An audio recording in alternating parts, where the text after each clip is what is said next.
Bom dia a todos. Eu vou apresentar brevemente os palestrantes dessa primeira mesa do evento. Então, teremos a fala, primeiramente, do professor Peter Paul Belber, filósofo, ensaísta e tradutor. Graduou-se em filosofia pela Paris 4, mestre pela PUC São Paulo e doutor pela USP. É professor atualmente da PUC, na graduação, também atuando no núcleo de estudos de subjetividade na pós-graduação em psicologia clínica da PUC São Paulo. Vou citar só alguns dos principais trabalhos do Peter, alguns dos livros, né, publicados nas primeiras edições, né? Da Clausura do Fora ao Fora da Clausura, Loucura e Desrazão, publicado pela Brasiliense em 1989, na primeira edição. Anal do Tempo Rei, 7 ensaios sobre o tempo da loucura, publicado pela Imago em 1993. E O Tempo Não Reconciliado, publicado pela Perspectiva em 1998. Também apresento o professor Pablo Hortelado, possui graduação em filosofia também pela USP, doutorado em filosofia pela mesma instituição. É professor doutor do curso de Gestão Políticas Públicas na USP e orientador no programa de pós-graduação em Estudos Culturais da USP. Também é coordenador do grupo de pesquisas em políticas públicas para o acesso à informação. Atualmente desenvolve pesquisas sobre o tema privacidade, políticas culturais e movimentos sociais. Só para citar alguns dos principais trabalhos do Pablo, ele organizou e escreveu capítulos do livro 20 centavos, A Luta contra o Aumento, né? Publicado no Calor do Momento em 2013. Também organizou, né, Movimento e Marcha, Ativismos Culturais, Tecnologias, né? A ideia é os dois, eu passaria a fala para o Peter, né? Ele apresenta a sua fala, abrimos para umas duas perguntas inicialmente, depois o Pablo, né, ele faz a sua apresentação e ao final a gente faz uma conversa mais ampla, né, sobre as questões, né, tentar manter essa dinâmica. Então eu passo a palavra ao professor Peter.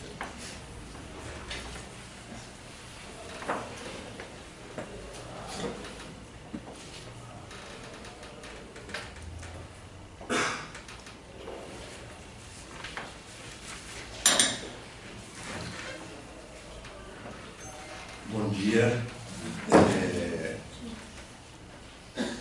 Eu juntei aqui uns retalhos de pensamentos, textos,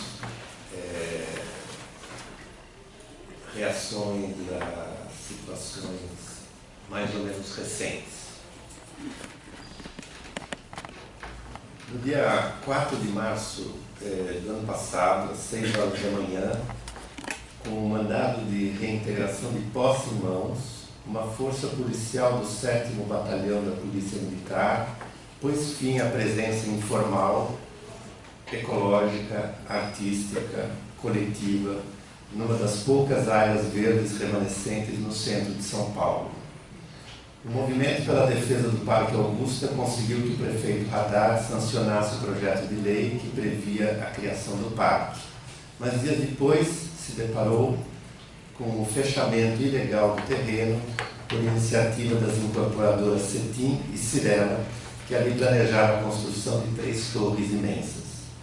Diante do impasse, o movimento decidiu abrir uma trilha no interior da área cercada, como uns bandeirantes às avessas.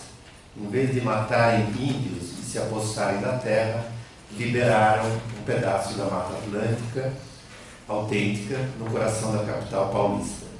Instauraram uma espécie de zona de autonomia ambiental temporária, com ações de sensibilização empreendidas por vários coletivos de moradores, sem coloração partidária nem fins políticos. A intenção não era apropriar-se do terreno, mas abri-lo a um uso comum, como diria Agamben. Uma breve passagem pelo local, antes do fatídico dia 4 de março, permitia a qualquer um cruzar as 800 árvores centenárias, vislumbrando, como numa alucinação transhistórica, um dos poucos resquícios de passado pré-colombiano fincado na metrópole e soterrado por ela.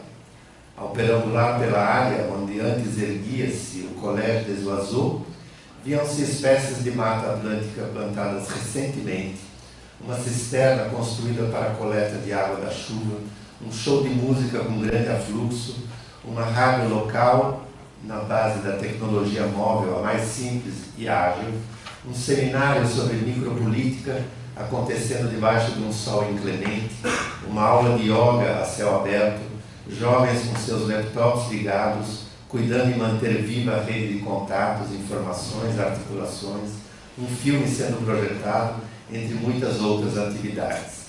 Era uma terra em que ninguém se pensava como dono de nada, ninguém vendia nem comprava nada, ninguém mandava em nada, onde pessoas de diferentes idades, origens, formações, sensibilidades coabitaram por um tempo em contiguidade pluralista, num jogo aberto entre iniciativas autônomas, afetividades e sexualidades singulares, tonalidades distintas, e assim deixaram entrever o que poderia ser a vida quando ela é polifônica, regida por uma lógica outra que não a da normopatia ambiente ou da monocultura entrópica. Um quibutz do desejo, diria Cortázar, pois é isso também que ali se ensaiava.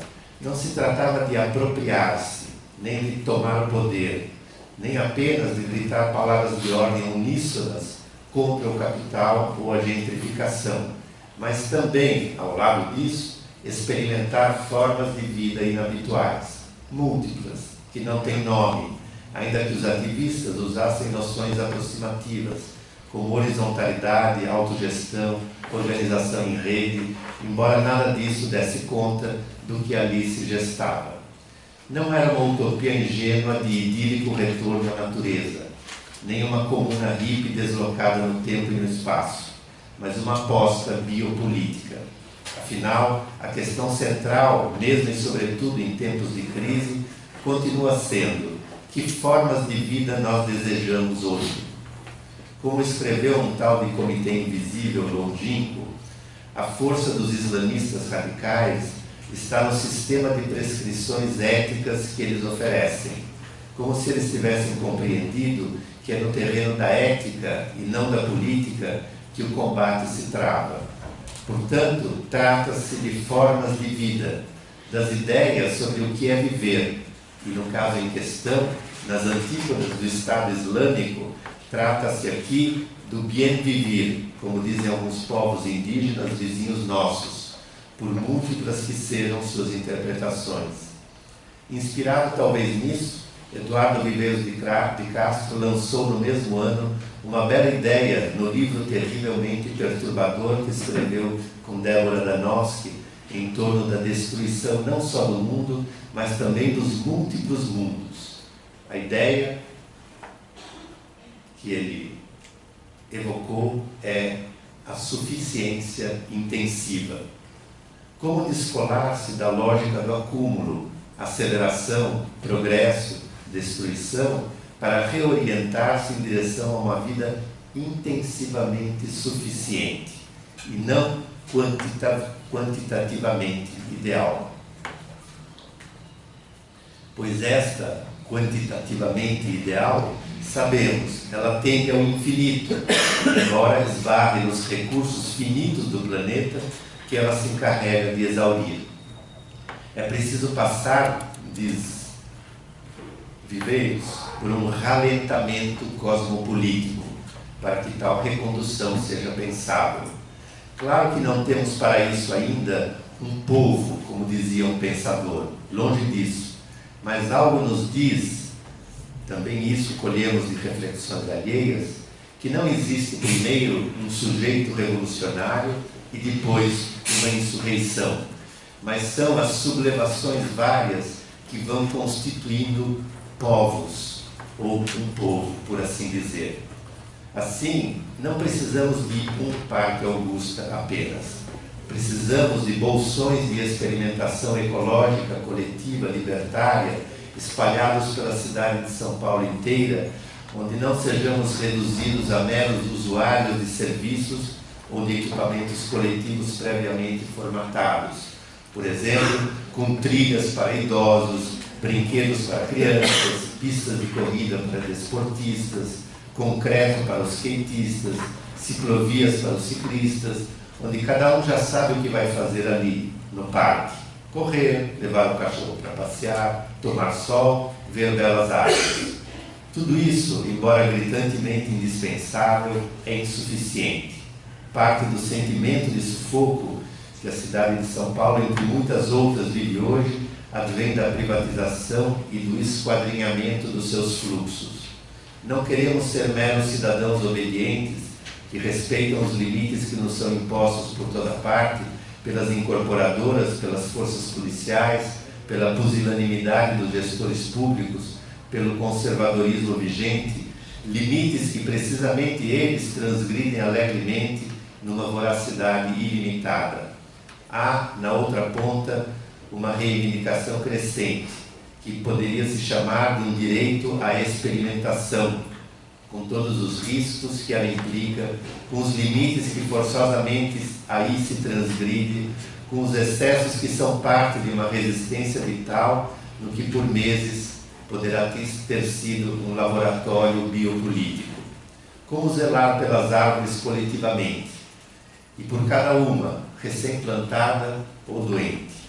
Como habitar um terreno abandonado e dar-lhe vida fora de qualquer lógica do mercado? Como dar a cada um a oportunidade de usar suas competências e saberes sem que isso redunde numa hierarquia de mando e obediência? Como relacionar-se com a terra sem tomá-la como um bem privado ou mero reservatório de lucro? A Pachamama não pertence a ninguém, somos nós que pertencemos a ela. Como a internet pode ser livre naquele espaço generoso e assim exercer-se o mais elementar dos direitos, o da conexão? Como o que é comum, água, terra, inteligência, potência, pode realmente tornar-se comum? Mas também, como desconectar-se de tudo isso e dormir ao relento, a céu aberto, se o verde o permite? Como convidar um músico para um show sem trazer junto o banco que patrocina as artes? Seria abusivo sugerir que fazer valer a lei é necessário, mas totalmente insuficiente para forjar outros modos de se relacionar com o tempo, com o corpo, a libido, a sociabilidade, a terra, o céu, a imaginação, a arte, o coletivo, o sonho? Não são só as árvores que se extinguem, mas uma biodiversidade humana subjetiva. É preciso inventar dispositivos que propiciem experimentações, que lhes deem expressão e que as façam ressoar. Algo se esgotou para nós, não apenas nas promessas dos políticos, na dependência em relação às instituições, mas sobretudo na depauperação da vida contemporânea, dada a galopante vampirização capitalística. Nenhum niilismo nessa constatação. Ao contrário, ao combatê-lo, o desafio também consiste em abrir a percepção para esses gestos minúsculos ou maiúsculos, onde se ensaiam outros modos de existência. Se um Parque Augusta for implantado, e essa exigência é de uma legitimidade inegável, e isso sim depende do poder público, e toda batalha jurídica e política deve ser sem trégua, talvez ele nunca mais abrigue o acontecimento inesquecível que foi aquela vigília criativa instaurada por dezenas de moradores da região e de ativistas vindos de toda parte. Isso não importa. É preciso multiplicar as zonas de autonomia temporária, como sugeriu Hakim Bey. Desde as revoltas de junho de 2013, a pergunta que continua no ar é a seguinte: será que aquilo que foi empreendido e experimentado no corpo a corpo por multidões pelo país afora, que pôs os políticos de joelhos e por um átimo fez tremer as instituições, será que aquilo tem chance de prolongar-se no presente sem ser cooptado? Não pretendemos oferecer qualquer resposta, ela só pode vir das ruas. mas não deveríamos esquivar-nos de uma constatação a cada dia mais tocante, sobretudo em nossa cidade. Isso vai do Parque Augusta a 300 blocos de carnaval de rua, dezenas de manifestações do MPL por todos os cantos da cidade e a miríade de iniciativas individuais e coletivas que não atingem o limiar de visibilidade midiática, pois são como vagalumes para quem não há penumbra suficiente para que sua bioluminescência apareça em meio aos holofotes espetaculosos. A constatação simples é apenas esta: há um desejo de rua crescente e incontido em nossa cidade e para além dela. Sim, as pessoas, e sei o quanto essa palavra pode irritar nossos cientistas sociais, as pessoas querem ocupar espaços, ruas, praças, ciclovias, minhocões, sair de seus buracos privados ou telinhas virtuais e ensejar situações de encontro ou fricção dos mais diversos tipos, seja na cólera ou na alegria, em todo caso em situações menos codificadas, mais indeterminadas, abertas àquilo que hoje pede para ser inventado, a fim de tornar respirável o dia a dia na cidade e no planeta, numa nova ecologia ambiental e subjetiva. Tomemos a ocupação de mais de 200 escolas no final do ano passado pelos secundaristas de São Paulo, em protesto contra um plano de reorganização da rede pública estadual pelo governo Alckmin. A coragem e a inteligência com que essa luta foi conduzida, a maneira democrática e autogestiva com que se sustentou, as formas de mobilização e comunicação que ali se inventaram, o modo em que soube suscitar diálogo e conexão com as diversas forças da cidade civil, a maneira autônoma que demonstrou ao longo de todo o trajeto, merecem nossa mais viva admiração e aplauso. Entretanto, mais do que isso, constituíram para todos nós uma verdadeira aula de ética e de política. Se nossos políticos aprendessem 1% do que ali se ensinou, nosso país seria outro. Como se dizia na época do início do movimento, enquanto as crianças se comportavam como verdadeiros políticos, os políticos profissionais conduziam-se como crianças irresponsáveis. Há muito que meditar a respeito dessa inversão, e estamos longe de ter extraído dela as lições e consequências que se impõem. Uma coisa é elogiar a maturidade, a responsabilidade, a organização interna, toda a prudência que não deu margem à vilania da mídia. Esta mídia que apenas buscava os sinais de baderna, de orgia, de drogas para criminalizar o movimento. Embora essa cautela tenha sido eficaz, a meu ver não foi nem de longe o mais importante. Os secundaristas introduziram, em paralelo ao teatro esgotado e degradado da representação institucional, eles introduziram uma nova coreografia política, carreando uma atmosfera de grande frescor, um afeto coletivo inusitado, uma dinâmica de proliferação e contágio, uma maneira inédita de manifestar a potência multitudinária que prolongou o que de melhor houve em 2013, sem se deixarem capturar pelo que de pior ocorreu ali. Independente do desfecho concreto do movimento, foi um momento em que a imaginação política se destravou.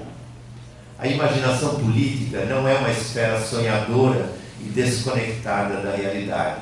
Ao contrário, ela é precisamente a capacidade de se conectar com as forças reais que estão presentes numa situação dada, as forças do entorno, mas também as forças deles mesmos, secundaristas.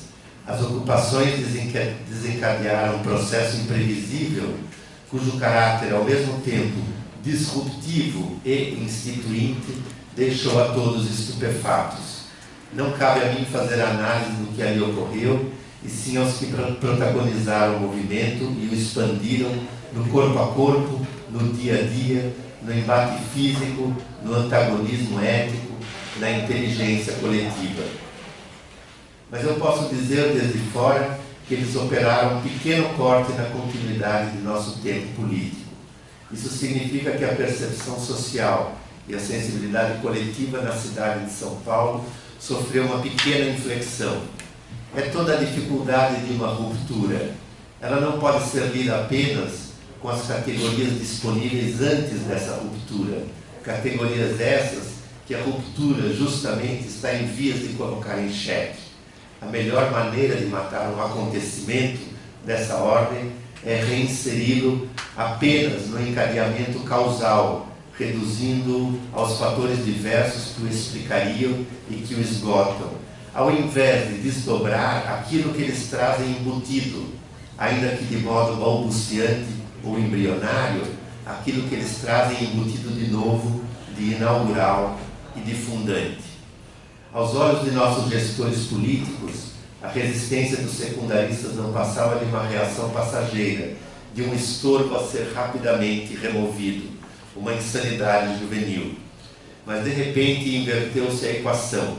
Insanidade era o que aparecia aos olhos de todos, da prepotência surda do secretário de Educação à barbárie fascista da Polícia Militar, protegida pelo secretário de Segurança na época e hoje ministro da Justiça, e que se abateu sobre o corpo das crianças e jovens de maneira intolerável, fora ou dentro das escolas. Eu queria insistir nesse aspecto tão importante, a meu ver. Um acontecimento como aquele, com seu cortejo de arbítrio, violência, abuso, mas também mobilização, iniciativa, afirmação, representou um certo corte na percepção social sobre o ensino, sobre a escola, sobre a polícia, sobre o Estado, sobre o poder, sobre o desejo. Essa ruptura, essa reviravolta e o seu efeito significam o seguinte: o que até então era a trivialidade cotidiana, de repente torna-se intolerável. Por exemplo, se até então parecia natural que quem decidia sobre os equipamentos escolares eram os gestores nos seus gabinetes, subitamente isso aparece como uma aberração intolerável para aqueles a quem tais equipamentos supostamente são destinados. Com isso, todo um conjunto de coisas torna-se intolerável. A mercantilização da educação, as relações de poder vigentes dentro da escola, a disciplina panóptica, os modos desgastados de ensino, aprendizado, avaliação, até mesmo o objetivo da escola. Ao mesmo tempo, em contrapartida, o que até ontem parecia inimaginável, por exemplo, de os alunos poderem ocupar e gerir os espaços que lhes são destinados, não apenas para reivindicar seus direitos, mas para aprofundá-los, ampliá-los e também para experimentar a força de um movimento coletivo, autogestivo, suas possibilidades inúmeras e inusitadas. Tudo isso, que até ontem parecia inimaginável, torna-se de repente não só possível, mas desejável. De pronto, já não se tolera o que antes se tolerava e passa-se a desejar o que antes era impensável. Isso significa que a fronteira entre o intolerável e o desejável se desloca, e sem que se entenda muito bem como nem porquê, de pronto parece que tudo mudou. Ninguém aceita mais o que antes parecia inevitável, a saber, a escola disciplinadora, a hierarquia arbitrária, a degradação das condições de ensino, e todos, subitamente, exigem o que antes parecia inimaginável. A inversão das prioridades entre o público e o privado, a primazia da voz dos estudantes, a possibilidade de imaginar uma outra escola, um outro ensino, uma outra juventude, inclusive uma outra sociedade. Um acontecimento, no sentido forte da palavra, como o que foi produzido no bojo desse movimento, divide o tempo em antes e depois. Não dá mais para voltar atrás. Algo de irreversível se deslocou no corpo, no afeto, na imaginação, na compreensão dos estudantes, mas também dos seus pais, mas também dos professores, das suas famílias, da comunidade, da cidade. E o que aconteceu torna-se uma espécie de farol, de incandescência, de marca indelével, de referência incontornável. Já não é possível fingir que nada aconteceu. Já não é possível fingir que se pode passar por cima disso que aconteceu, que se poderia voltar para a mesma subserviência ou apatia ou passividade de antes.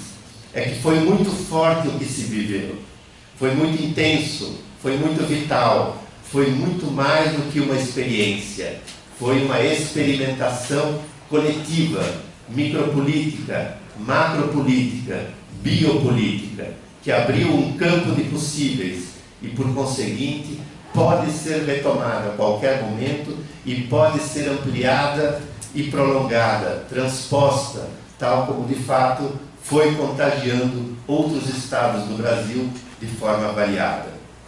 Godard dizia que as crianças são prisioneiros políticos. Nada mais verdadeiro. Não digo apenas na mão das famílias, das escolas, dos psicólogos, dos psiquiatras, dos pedagogos, da mídia, do mercado dos jogos eletrônicos destinados a eles.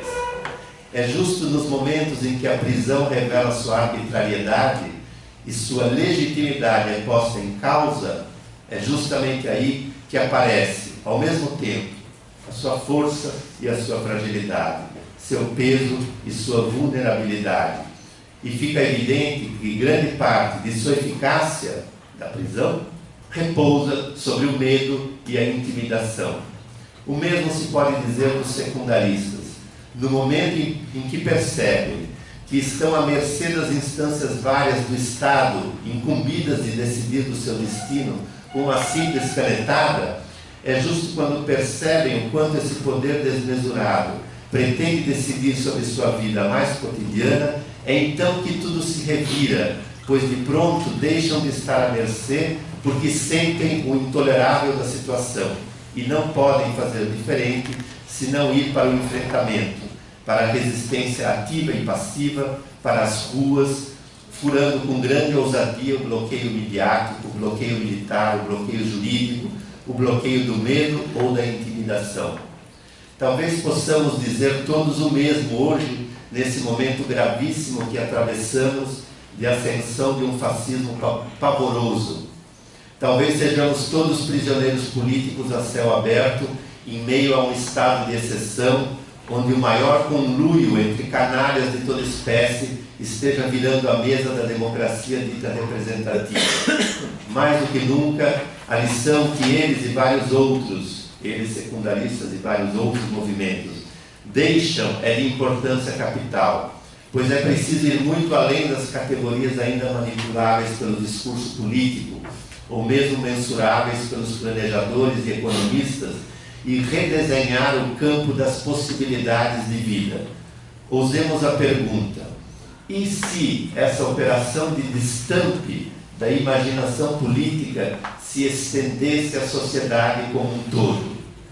Se por vezes temos a impressão que todos almejam a mesma coisa, dinheiro, conforto, segurança, ascensão social, prestígio, prazer, felicidade, há momentos em que fica claro que esta é uma miragem enganosa, disseminada pela cultura midiática e publicitária, por um suposto consenso capitalista que camufla formas de vida em luta, não apenas classes em luta, com todas as segmentações e heranças malditas, escravistas, racistas, elitistas, etc., mas também que há conflitos entre modos de existência que colidem, formas de vida distintas em embate flagrante, anseios plurais. É fácil constatar que modelos de vida majoritários, por exemplo, da classe média tomada como padrão, propagada como um imperativo político, econômico e cultural, de consumo desenfreado e que se impôs ao planeta inteiro, dizima cotidianamente modos de vida, entre aspas, menores, minoritários, não apenas mais frágeis, precários, vulneráveis, mas também mais hesitantes, dissidentes, ora tradicionais, como dos quilombolas ou indígenas, ora, ao contrário, ainda nascentes, tateantes ou mesmo experimentais. Não é fácil recusar a predominância de um certo modo de vida genérico, bem como o modo de valorização que está na sua base. Por exemplo, essa teologia da prosperidade, que não é exclusiva das igrejas pentecostais e que vai se infiltrando por toda parte. Como escovar essa hegemonia a contrapelo, revelando as múltiplas formas que resistem, que se reinventam ou mesmo vão se forjando a revelia e a contracorrente da hegemonia de um sistema de mercado modulado por mecanismos de controle e monitoramento cada vez mais eficazes e sutilmente ou nada sutilmente despóticos. Isso se agrava muito no contexto atual, frente a esse golpe parlamentar, financeiro, midiático, jurídico, policial, religioso, onde vem à tona todo o nosso arcaísmo escravista, aliado à mais perigosa manipulação da fé, que vai de par com interesses econômicos precisos e uma máscara de legalismo e modernidade autoglorificada. Sim, vivemos num momento especialmente cruel, em que o caráter mais flexível, anônimo, ondulante de alguns mecanismos de poder econômico e político não consegue esconder a brutalidade mais retrógrada da qual ele depende e com a qual ele se conjuga violentamente, imputando a violência, como sempre, aos que contestam essa aliança espúria, criminalizando os que a recusam com veemência. Então, toda a questão é como alargar o campo da política, ou como pensar a dimensão política das formas de vida e da sensibilidade que lhes corresponde. Ou, para formulá-lo de maneira ainda mais precisa, como pensar a própria política à luz dessa questão das formas de vida que lhe antecede. Talvez Foucault continue tendo razão hoje. Hoje em dia, ao lado das lutas tradicionais contra a dominação de um povo sobre outro, por exemplo, e contra a exploração de uma classe sobre outra, por exemplo, é a luta contra as formas de assujeitamento, isto é, de submissão da subjetividade que prevalecem, pois nosso tempo inventou modalidades de servidão inauditas. E o que os secundaristas e muitos outros nos ensinaram é que também as formas de resistência se reinventam. A horizontalidade e a ausência de centro ou comando nas ocupações e nas manifestações várias dramatizam uma outra geografia da conflitualidade. É difícil nomear uma tal mudança e, sobretudo, transformá-la em pauta concreta. Como traduzir em propostas as novas maneiras de exercer a potência, de fazer valer o desejo, de expressar a libido coletiva, de driblar as hierarquias, de fazer circular o desejo, o discurso, sem ficar à mercê da lógica da representação. Novas maneiras de fazer ruptura e fazer dissenso. Tudo indica que a ocupação das escolas e vários outros movimentos não visava e não visa exclusivamente a elevação do nível de ensino, ou o respeito aos espaços de aprendizado, ou as modalidades de consulta e decisão, para não dizer gestão, sem falar de coisas mais elementares como a garantia de merenda. De algum modo, nessa experimentação vieram à tona muitas outras coisas. Se os protestos tangenciaram uma recusa da representação, do tipo, ninguém nos representa, ninguém pode falar em nosso nome, nem sequer alguém de nós que pretendesse ser nosso representante, talvez também expressaram uma certa distância em relação às formas de vida que se têm imposto brutalmente nas últimas décadas, no nosso contexto, bem como no nosso planeta como um todo, e que atravessam a escola em todos os nossos espaços. Produtivismo desenfreado, aliado a uma precarização generalizada. Mobilização da existência em vista de finalidades cujo sentido escapa a todos. Capitalização de todas as esferas da existência. Em suma, um niilismo biopolítico que não pode ter como revide senão justamente a vida multitudinária posta em cena, nas escolas, nas ruas, nas praças, na Assembleia Legislativa, na autarquia estadual que administra escolas técnicas de São Paulo, etc. Em meio a reivindicações muito concretas pontuais e precisas, muitos outros desejos se deixam expressar na dinâmica dos vários movimentos que têm surgido nos últimos anos. Reivindicações podem sim ser satisfeitas, mas o desejo obedece a outra lógica. Ele tende à expansão, ele se espraia, contagia, prolifera, se multiplica e se reinventa à medida em que se conecta com outros desejos.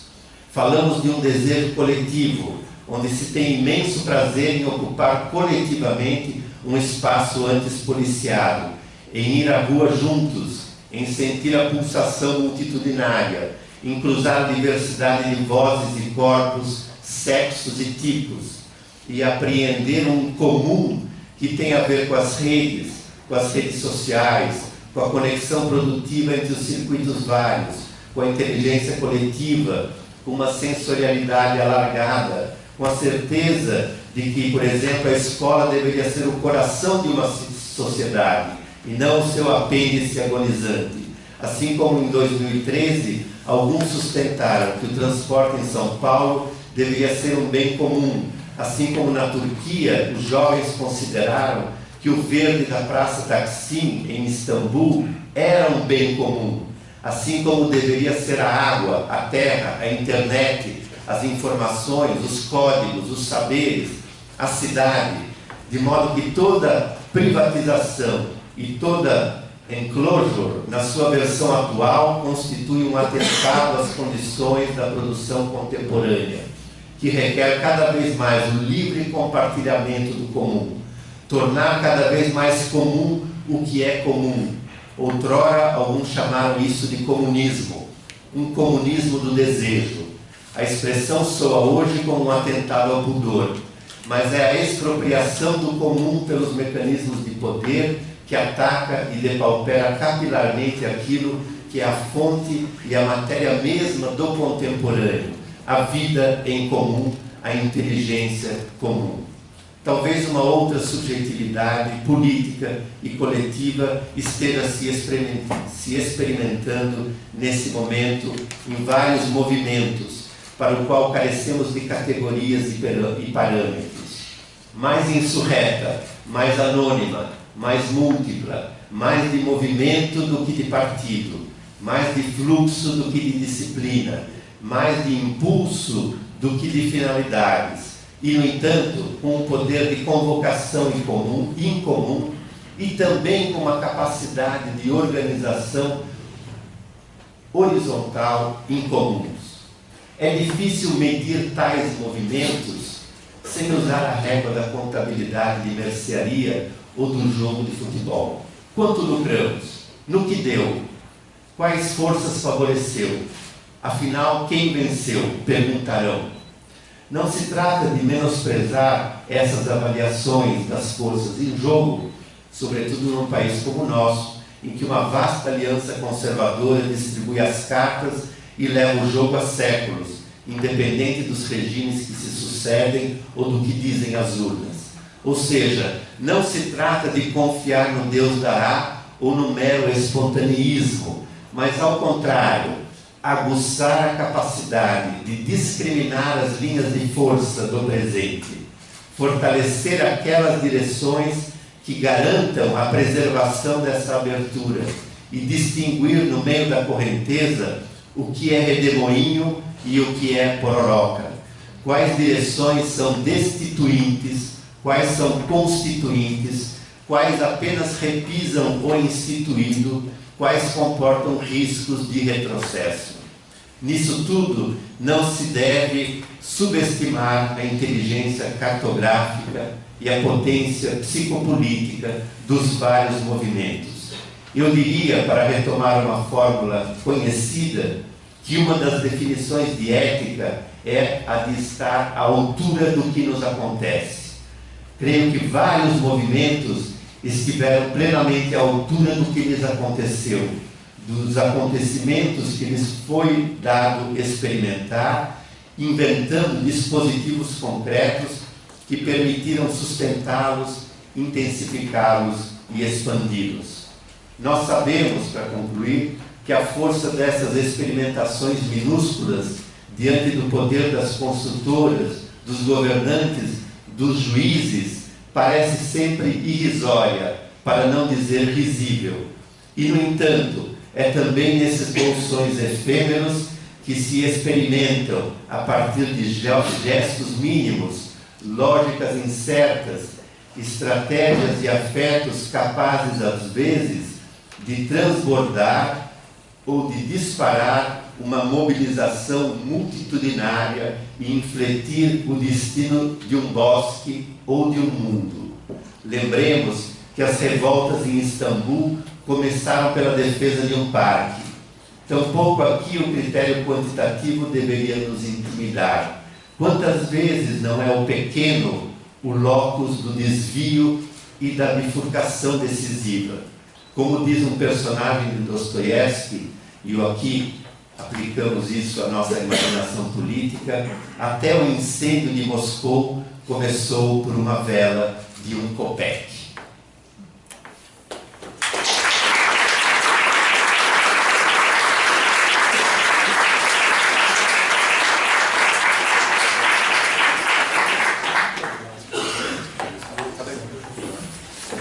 Vamos deixar então as questões para o final, que eu acho que fica legal assim, né? Então, vou passar a fala diretamente para o Pablo e depois a gente abre para os questionamentos.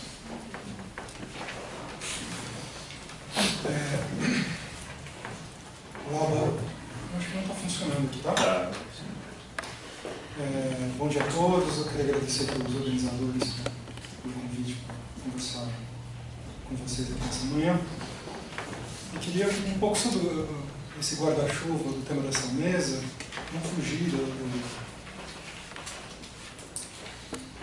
um pouco da conjuntura política, que pede um pouco de reflexão sobre o que a gente está passando, e como a gente tem uma interface grande com o que o tema da mesa pedia, eu não vou contornar o tema. Eu queria propor uma reflexão sobre a maneira como eu vejo que nós chegamos até aqui, por que nós chegamos até aqui e para onde nós vamos a partir dessa situação que a gente está vivendo. Pensar isso de uma maneira assim menos, não sei, teórica, um pouco mais concreta e pensando especificamente o caso brasileiro. Eu queria começar então refletindo um pouco sobre a gênese desse processo, no meu entendimento. Eu acho que tudo que a gente tem passado aí nos últimos anos, em particular depois de 2013, tem a ver com uma certa, com um conjunto de opções políticas que foram feitas na história social brasileira nos anos 70. Nos anos 70, não só no Brasil, mas em muitos países do mundo, a gente viu a emergência de dois fenômenos interrelacionados. Um é a crise das instituições representativas da democracia liberal. Isso foi constatado, tem uma enorme literatura dos anos 70 dessa matéria, na qual, quando se constatou que as formas tradicionais de representação, os partidos políticos, inclusive os partidos políticos de esquerda, os partidos políticos socialistas e os demais, e as formas de representação mais tradicionais, como os sindicatos, elas perderam confiança, as pessoas perderam credibilidade e elas começaram a se esvaziar. Uma constatação que uma enorme literatura nos anos 70 que constata esse fenômeno que estava acontecendo. E junto dele tem um outro fenômeno que é interligado, que é a emergência dos chamados, como a literatura daquele tempo chamou, dos novos movimentos sociais, que são movimentos sociais que estão para além do movimento sindical e que tinham uma ênfase nas suas diversas lutas das mulheres, do meio ambiente, dos estudantes, enfim, das diversas causas que saíram do guarda-chuva do movimento operário, buscavam fortalecer formas de organização democrática e apostavam na construção, na forma democrática da luta como uma espécie de programa político. O termo que surgiu lá, aqui não levou tanto na época, foi recuperado bem depois, mais nos últimos 15, 20 anos, de política prefigurativa. A ideia de que a forma da luta ela antecipa, ela é a própria gênese da sociedade a qual se aspira e que não deveria haver uma contradição entre meios e fins. Meios e fins, eles deviam ser...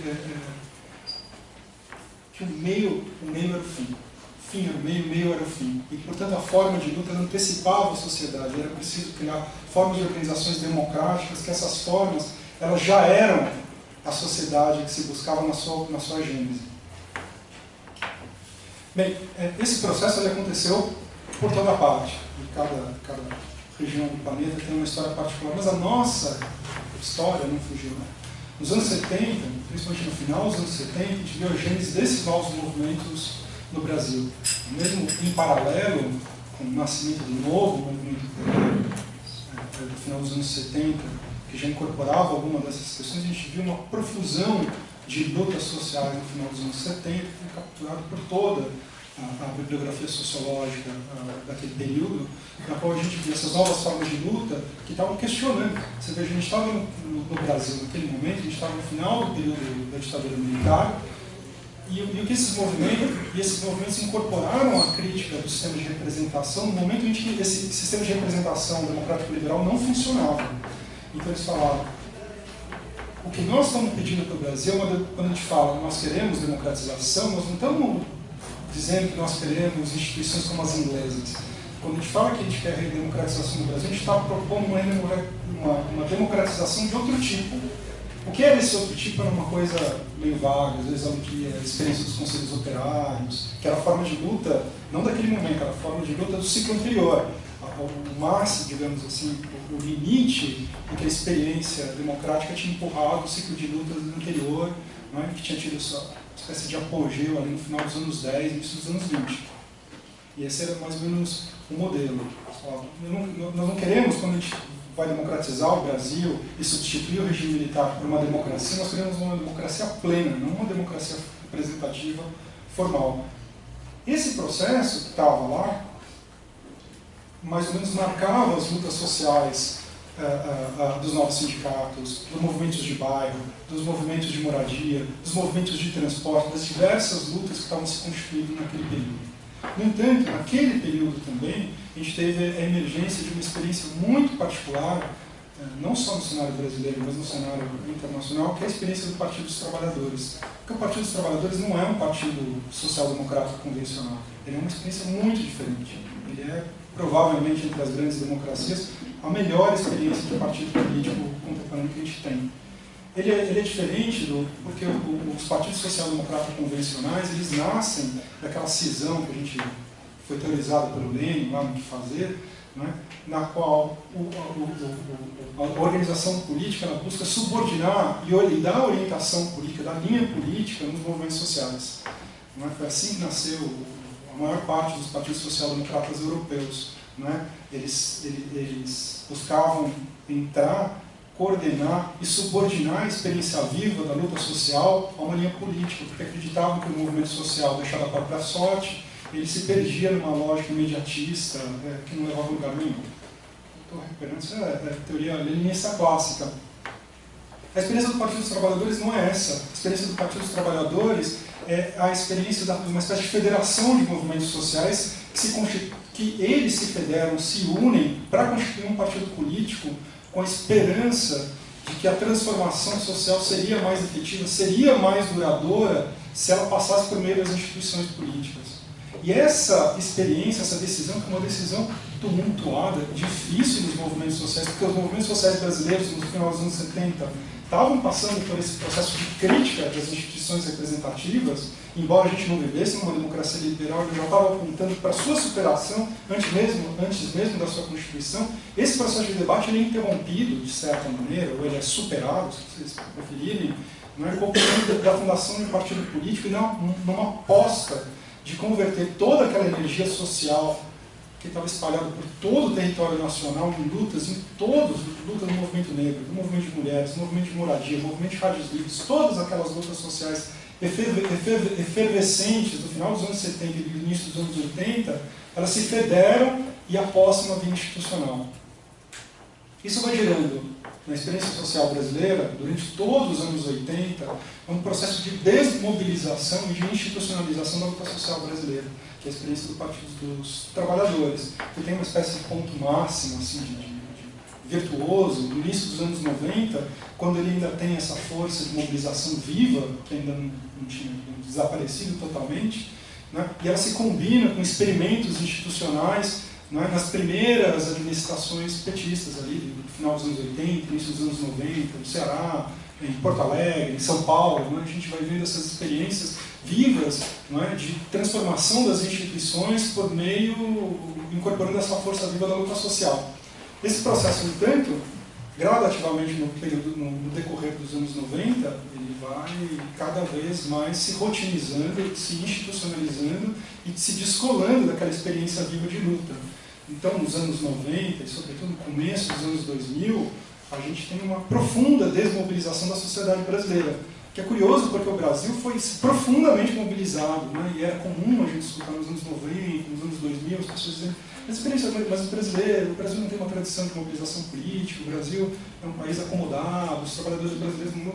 E era muito estranho ouvir isso, inclusive quando isso vinha de pessoas que tinham vivido o final dos anos 70 e os anos 80, quando o Brasil viveu uma agitação social absolutamente sem precedentes, uma força de mobilização viva muito forte, não é, que optou por uma estratégia de luta que foi a institucionalização e a disputa do Estado brasileiro.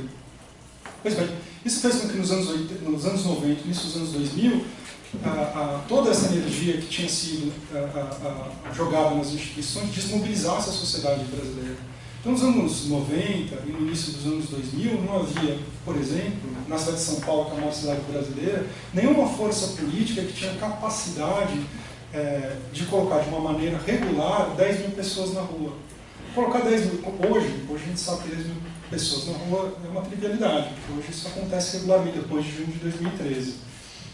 Mas antes, até 2013, digamos assim, do começo dos anos 90 até 2013, era absolutamente excepcional uma manifestação em São Paulo com mais de 10 mil pessoas. Elas aconteceram, mas eu conto nos dedos de uma mão as vezes em que isso aconteceu. Foram mobilizações completamente excepcionais, na qual diversas forças se federaram numa situação emergencial. Privatizações, por exemplo, greves muito fortes em que categorias se mobilizaram, por exemplo, a POS, mas a gente conta nos dedos os episódios em que a gente houve mobilizações maiores de 10 mil pessoas. Quando elas eram, nesse mesmo período histórico, em toda a América Latina, coisas mais ou menos rotineiras. A gente via num país pequeno como o Equador, que é menor que a cidade de São Paulo. Quito é um bairro de São Paulo. Né? Mobilizações de 10 mil pessoas nesse período era uma coisa rotineira, acontecia todas as semanas. E aqui era uma experiência completamente extraordinária, porque o processo de institucionalização desmobilizou a sociedade brasileira. E ele desmobilizou de uma maneira muito concreta. Quando você optou pela luta institucional, o processo de ocupação institucional do Estado, ele é um processo não digo cooptação, porque parece que é um processo que veio de fora. Ele não veio de fora, ele veio de dentro dos movimentos sociais. Né? Ele é um processo na qual se leva essa energia para dentro do Estado. Quando você ganha um mandato de vereador, um mandato de deputado, ou você vira prefeito ou governador, você precisa montar o seu gabinete, você precisa ocupar o segundo, terceiro, quarto escalão com pessoas da sua confiança. E um partido dessa natureza, que é um partido de movimentos sociais, um partido na qual, na sua fundação, ser de esquerda, ser de movimentos sociais e ser de partido era literalmente a mesma coisa, eram sinônimos, fez com que essa energia inteira fosse jogada dentro do Estado. E todas as lideranças dos movimentos sociais, todos os ativistas-chave dos movimentos sociais passaram a cargo chaves nas experiências administrativas do Partido dos Trabalhadores. Isso gerou uma enorme desmobilização da sociedade brasileira. Dessa maneira, no decorrer dos anos 90 e no início dos anos 2000, as novas gerações que vieram para a política, elas perderam a referência da mobilização da sociedade civil. Não havia mais experiência de lutas vivas, ou havia muito poucas. O MST foi uma espécie de movimento temporão nesse ciclo de luta, porque, digamos, o ápice da mobilização do MST não coincide com o ápice das outras lutas dos movimentos sociais urbanos, né? O ápice da luta do MST nos anos 90 está um pouco em descompasso, e, portanto, ela ainda está viva durante esse período. Ele é a exceção que confirma a regra desse processo. Não havia nada nos setores urbanos vivo no qual os jovens pudessem se engajar, e a gente vai ver no final dos anos 90 e no início dos anos 2000 um processo de reconstituição do movimento social brasileiro. Em outra chave, uma chave que nega a experiência do Partido dos Trabalhadores, ele nega porque o Partido dos Trabalhadores, para essas novas gerações, ele já é o establishment. Ele não é uma experiência de inovação institucional, ele é uma força da ordem, na qual ele havia se convertido. E a gente vai ver nesse período de emergência do movimento antiglobalização, do nascimento do império, do nascimento da bicicletada, das novas ocupações urbanas, do novo feminismo, do movimento contra o genocídio da juventude negra, um processo de reconstituição dos movimentos sociais, retomando as críticas à institucionalização, a ênfase no processo de afirmação das práticas democráticas horizontais, que estavam na gênese do próprio PT. É como se essas duas, é como se aquela experiência originária que está na gênese do PT, se ela pudesse ter sido se o seu desenvolvimento não tivesse sido interrompido pela opção institucional, ela teria se encontrado com essas experiências aí no final dos anos 90 e nos anos 2000. Mas como ela foi interrompida, ou melhor, ela foi redirecionada para o outro lado, elas terminaram colidindo, né? Colidindo classicamente, de uma maneira assim, absolutamente forte e visível em junho de 2013, quando essas experiências foram se maturando e elas explodiram para a opinião pública, né? Para quem não estava olhando. Pra vocês terem uma ideia, em junho de 2013, todo mundo sabe, né? Junho de 2013, começa com a luta contra o aumento das passagens. A luta contra o aumento das passagens não é um fenômeno explosivo, ele tem uma história de 10 anos. De 2013 a 2013, a gente deve ter tido 10, talvez até 20 revoltas de transporte acontecendo pelo Brasil. A gente tem a experiência pioneira de Salvador, com a chamada revolta do Buzu, quando os jovens da periferia de Salvador reagiram ao aumento de 20 centavos também, ao aumento das tarifas de ônibus na cidade de Salvador, se organizam de maneira horizontal, saindo das escolas, de maneira horizontal e assembleária, e começam a bloquear ruas para pressionar o poder político para revogar o aumento das passagens. Isso aconteceu em 2013, um fenômeno famoso, capturado, para quem quiser ver, no famoso documentário do Carlos Pronzato, a Revolta do Buzu, que está um dos elementos centrais ali na gênese do movimento Passe Livre. Em 2004, 2005, a gente tem a gênese, quando a campanha do Passe Livre de Florianópolis, né, que vai fundar depois do movimento Passe Livre, organiza as duas revoltas da catraca, quando a gente tem uma mobilização que se estima da ordem de 5% da população de Florianópolis, lutando contra o aumento também de passagem, derrotando 2 aumentos de passagem, mobilizando a sociedade inteira, com a adesão da polícia. A polícia marchou junto com os manifestantes.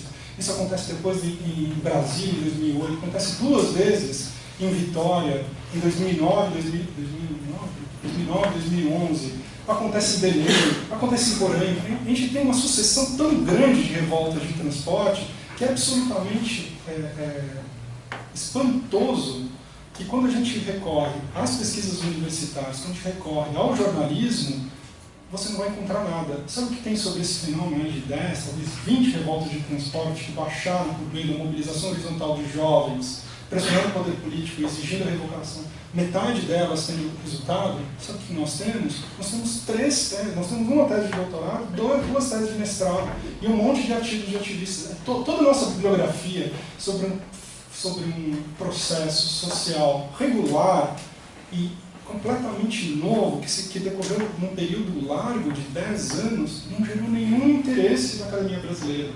Não gerou nenhum interesse do jornalismo, porque o jornalismo brasileiro, chamado Jornalismo Nacional, Folha, Estado, Globo e as 4 revistas e as 4 redes de televisão, elas consideram que tudo que acontece fora do eixo Rio, São Paulo, Brasília, é notícia local.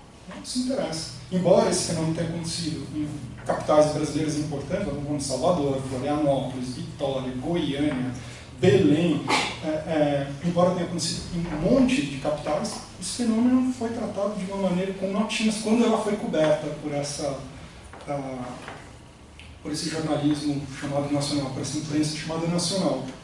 De maneira que quando emerge um fenômeno por meio de mobilizações contra o aumento das tarifas em Rio e São Paulo, a academia e os meios de comunicação ficam perplexos. Como é possível que os jovens estão lutando pela redução de 20 centavos? como se aquele fenômeno fosse completamente inovador e não enraizado num processo de luta, de construção social, de renovação do movimento social de mais de 10 anos naquele momento. Pois bem, em junho de 2013, como vocês sabem, explode uma explosão de mobilização social. As pesquisas da terceira semana dos protestos de junho indicam que até 12% da população brasileira tomaram as ruas. Isso significa um engajamento prático da população brasileira enorme nessa forma de mobilização social, uma forma de mobilização direta, por meio da ocupação de rua, por meio da ocupação dos órgãos de representação. Foram ocupados não só nas capitais, mas pelo interior, no interior profundo do Brasil, Assembleias Legislativas, não, câmaras municipais foram ocupadas, no interior de Minas, no interior de Goiás, no interior da Bahia. A gente tem um processo de ocupação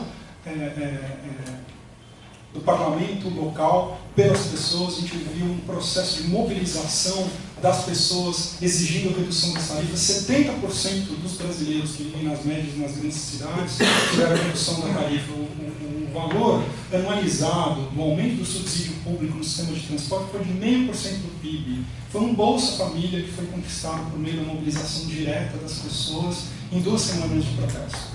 Foi uma vitória do movimento social absolutamente sem precedente, absolutamente sem precedente. E ela reinaugura, ou melhor, ela retoma, se vocês quiserem, um processo que tinha sido interrompido do movimento social brasileiro. Um processo no qual você tem a valorização da forma de luta como um instrumento que não pode ser dissociado dos objetivos. Mas isso gera uma série de dificuldades sobre as quais, para concluir, eu gostaria de conversar com vocês. Essa experiência dos movimentos sociais, que não é uma particularidade brasileira, e não diz respeito a esse ciclo de lutas, né, que normalmente se fala um ciclo de lutas de 2011, 2013, da Turquia, do 15M na Espanha, do Occupy Wall Street nos Estados Unidos, também fora dos Estados Unidos, né, o movimento das ocupações de praças. Essa experiência é uma experiência que vem se desenvolvendo e vem se aprofundando desde os anos 70, que para a gente ela parece inovadora, porque houve uma descontinuidade nesse processo.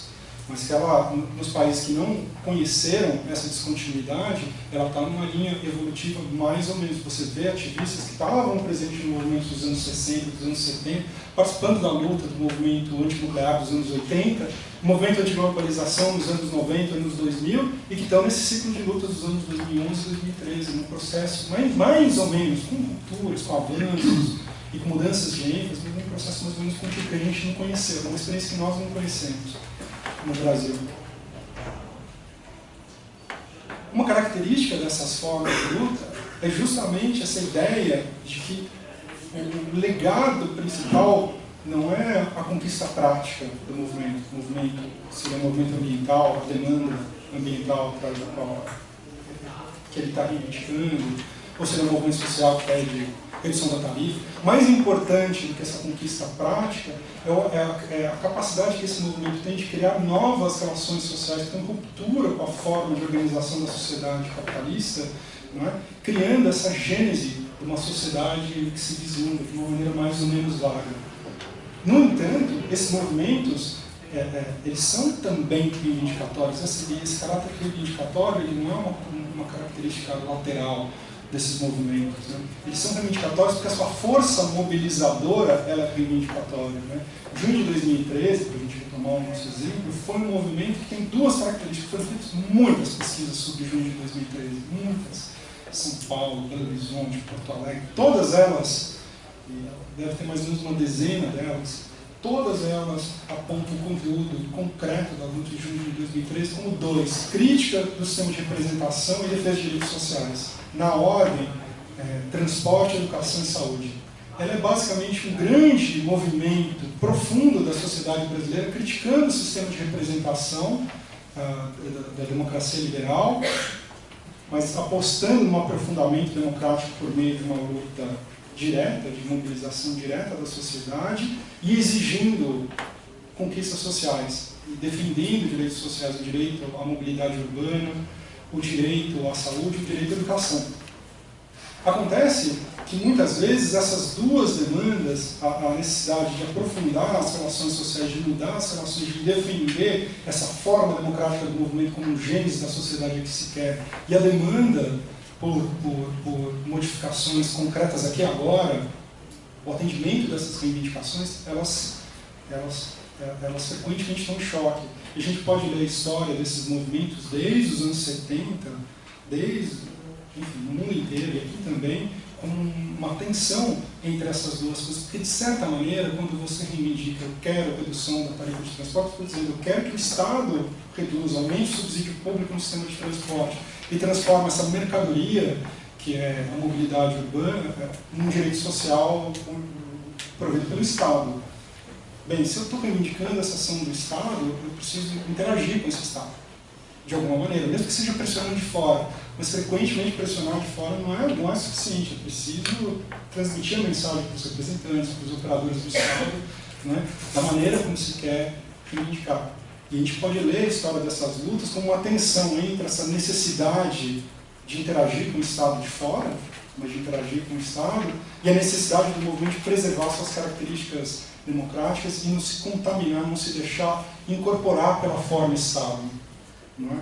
Principalmente na experiência social brasileira, onde a gente tem, de uma maneira marcante, a conversão de uma mobilização social num partido político mais ou menos convencional, que é o Partido dos Trabalhadores. Quando a gente olha essa tensão constitutiva que está na história, a gente vê no mundo inteiro uma série de discussões do que fazer, como é que eu concilio essas duas características do movimento que busca a afirmação democrática da sua forma, e pensa a sua forma democrática como uma antecipação de uma nova sociedade em ruptura com a sociedade atual, e ao mesmo tempo o seu caráter reivindicatório de mudanças concretas, normalmente na forma de direitos sociais providos pelo Estado.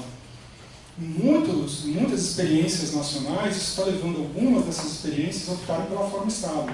Como todo mundo sabe, o 15M na Espanha, né, teve uma longa discussão como é que ele se relaciona com o Podemos, que é um partido político que não nasce do 15M, mas que se relaciona com aquela experiência histórica, ou então com as iniciativas municipalistas, essas assim que nascem dos novos movimentos sociais, chamados novos movimentos sociais, e que é mais ou menos parecido com a experiência que a gente teve no PT no final dos anos 70, início dos anos 80, só que mais contemporâneo, que está acontecendo, por exemplo, com a Prefeitura de Barcelona. A gente vê o mesmo debate nos Estados Unidos, por exemplo, quando um pedaço, uma parcela, acho até que não é majoritária, mas uma parcela não desprezível das pessoas que estavam envolvidas nos Occupy, no Occupy Wall Street de Nova York e nos outros Occupys aí que estavam no território americano, também se engajaram na campanha do Bernie Sanders. E a gente tem visto isso recorrentemente na experiência grega, em diversas experiências nacionais, essa tentativa, uma tentativa que na experiência social brasileira, no meu entender, está completamente fechado, está mais ou menos fechado, porque ninguém imagina que a gente vai conseguir constituir uma experiência tão pura como a experiência do Partido dos Trabalhadores. O Partido dos Trabalhadores é uma experiência que nasceu da federação de quase todos os movimentos sociais, espalhados por quase todo o território brasileiro, no auge da sua força, construído de cima para baixo, com práticas participativas, e essa experiência, digamos assim, em condições ideais e perfeitas, se converteu num partido mais ou menos convencional, que teve os ganhos sociais que a gente reconhece, mas que significa uma transformação profunda para a sociedade brasileira, e que chegou nesses limites que a gente está vivenciando aí nos últimos anos. Como é que a gente resolve?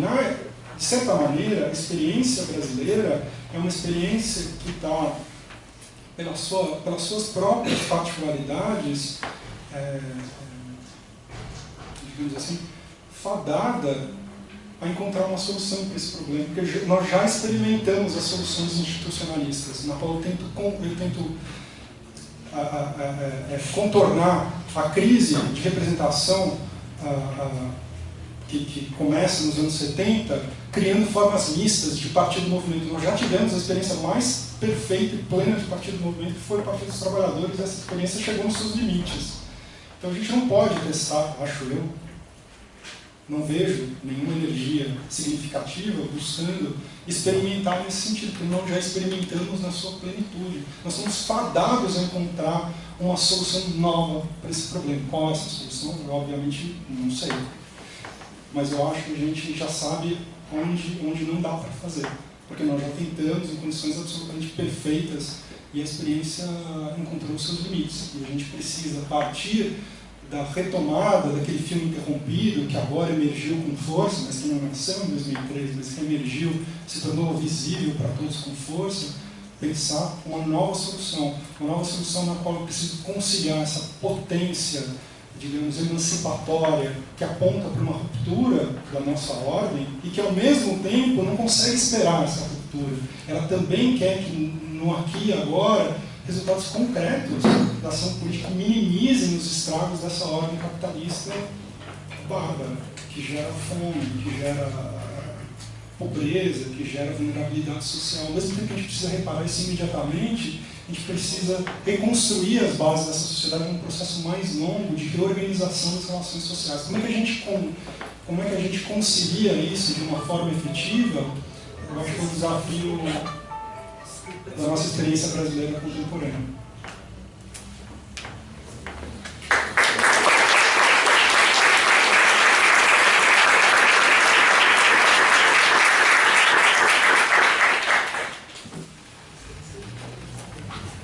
Bom, em nome dos organizadores do evento, eu gostaria de agradecer ao professor Peter e ao professor Pablo pelas excelentes falas, né, que em suas singularidades acabam se conectando, né, e vão permitir agora o nosso debate e as questões, né. Então, te abre para os questionamentos.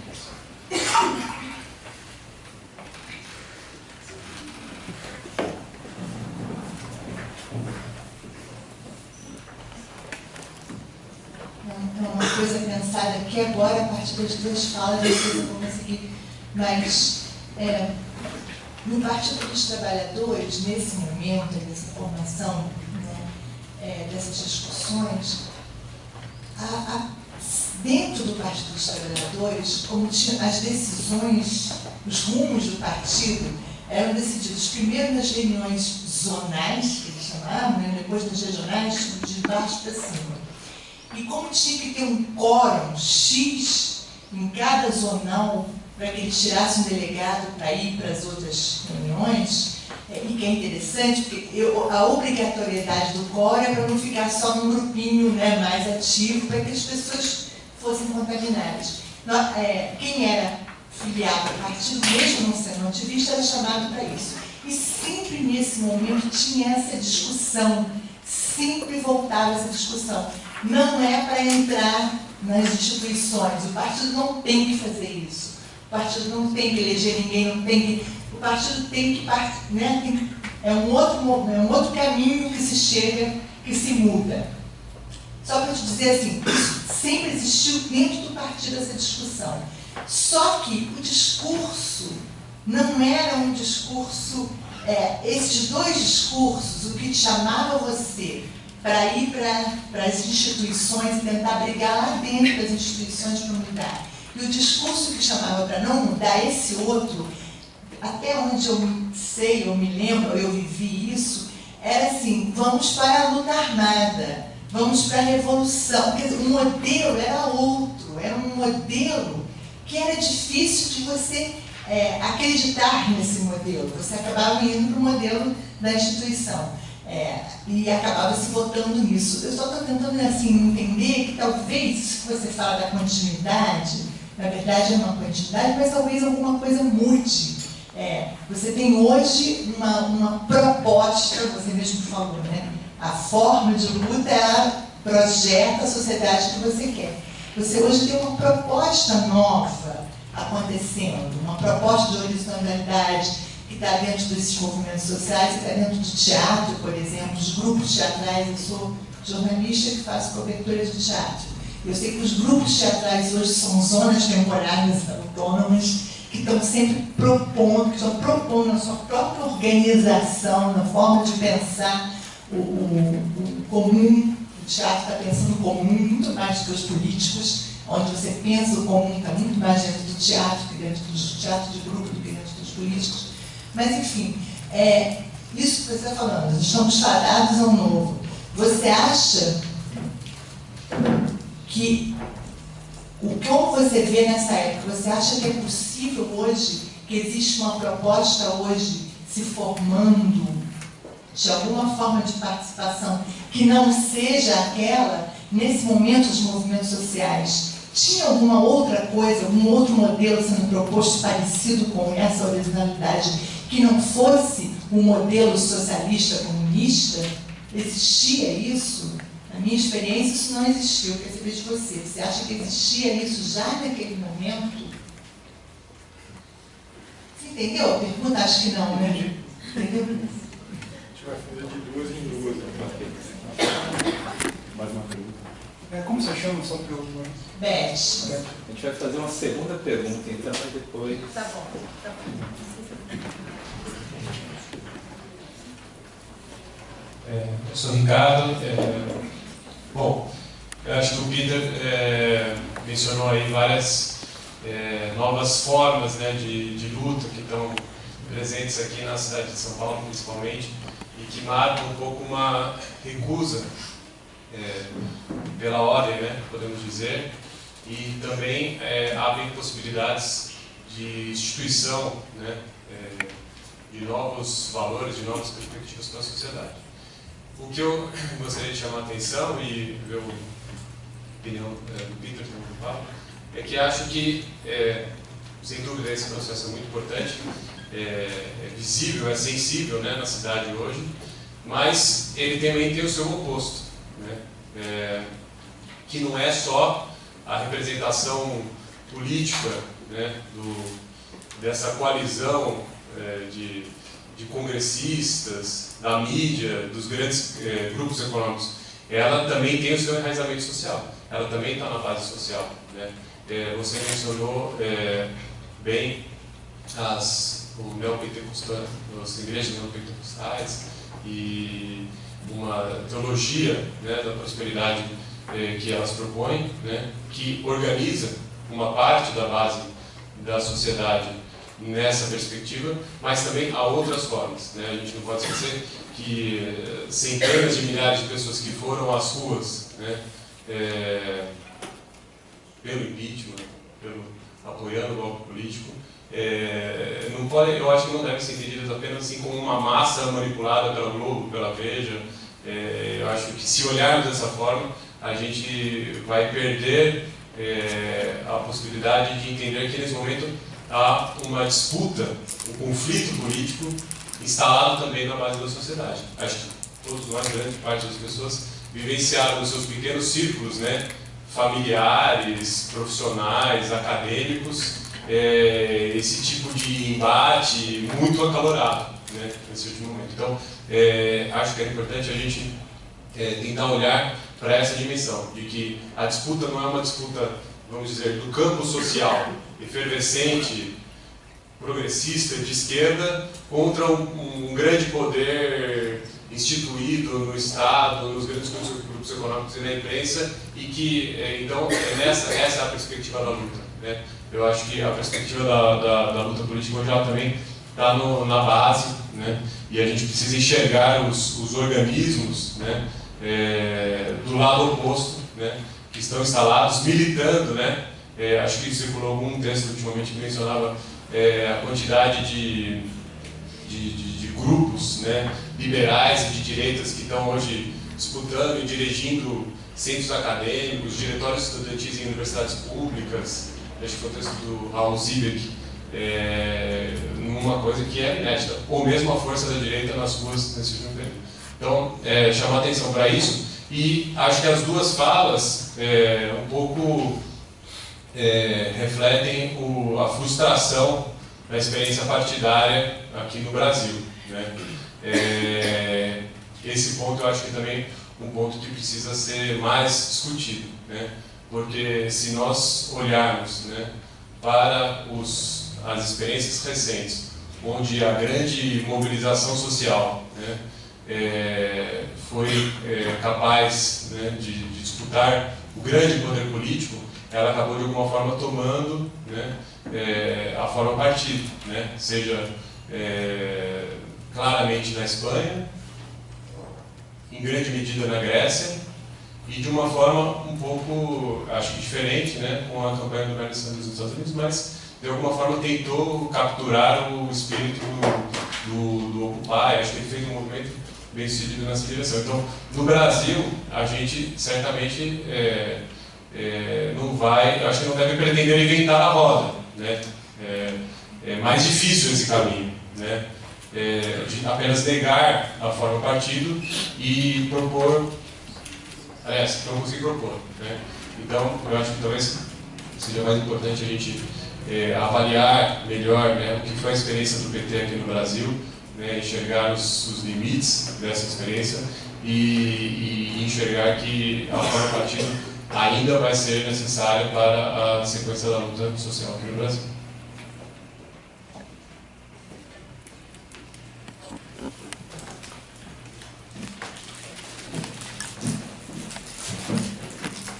Tentar responder a pergunta da Beth. É o seguinte, Beth, o processo social ele evolui, né? Ele muda. E a gente sempre pensa na nossa experiência social por meio das categorias forjadas no ciclo de lutas anteriores, um pouco que eu me referi, né? Então, quando houve a emergência dessas novas formas de luta social no Brasil e em outros lugares do mundo, eles buscaram uma inspiração no movimento operário. E não foi diferente aqui no Brasil, né, quando as pessoas estavam olhando para as experiências dos conselhos. Né, o termo corrente no movimento, na experiência social brasileira era o basismo, né, a ideia de controle pela base. Pouco importava se a luta ia se dar por meio das instituições ou por meio de uma ruptura revolucionária. A ideia de que precisava ter controle da base, que precisava ter uma democracia radical. Essa experiência aludia à experiência lá dos conselhos operários, que eram, digamos assim, uma forma da democracia operária no seu auge, na sua forma mais plena, que aconteceu no começo da Revolução Russa, ela aconteceu na Revolta Alemã, na Revolução Alemã, ela aconteceu depois na Revolução Húngara, ela aconteceu durante toda a primeira metade do século XX, essa forma dos conselhos operários. A própria nome que depois os novos movimentos, já nos anos 2000, vão reivindicar, né?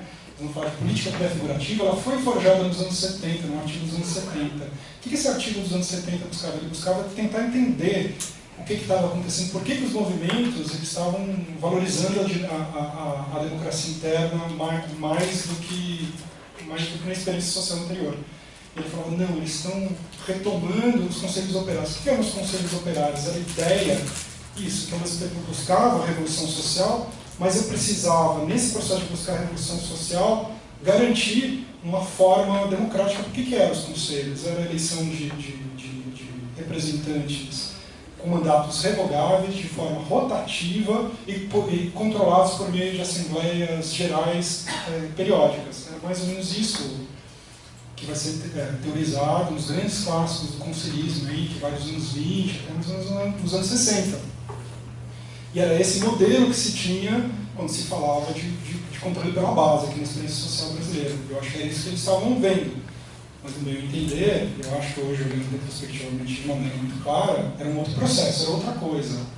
Porque esse processo que tem a sua agenda nos anos 70, quando ele vai se desenvolvendo, ele vai virar outra coisa, ele vai radicalizar aquela aposta democrática que já estava presente, que já era um impulso do movimento dos trabalhadores no ciclo anterior. Não sei se respondi bem.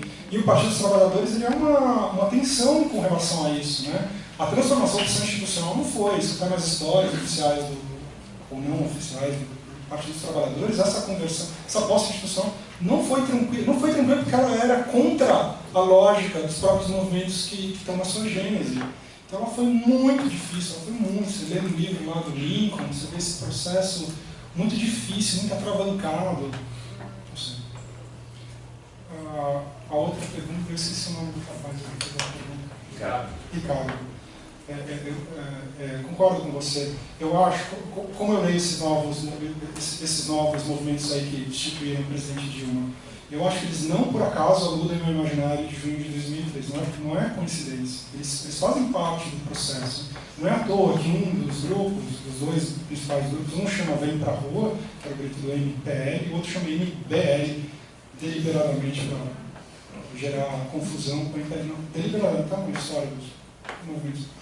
Eles reivindicam esse legado júnior. Porque o legado, se a gente olha na história brasileira, o legado júnior é duplo: crítica do sistema de representação e defesa dos direitos sociais.